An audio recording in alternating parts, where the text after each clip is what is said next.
to show or hide camera cutout on Samsung Galaxy S26 Ultra. Let's start the video. First of all, go to app library. Here click on settings app. Now in setting, scroll down and click on display. After click on display, scroll down and click on camera cutout.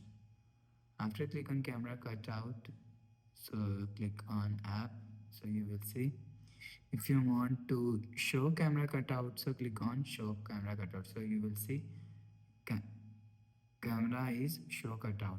If you want to hide camera cutout, click on hide camera cutout. You will see camera shortcut is camera cut out is set on hide cutout.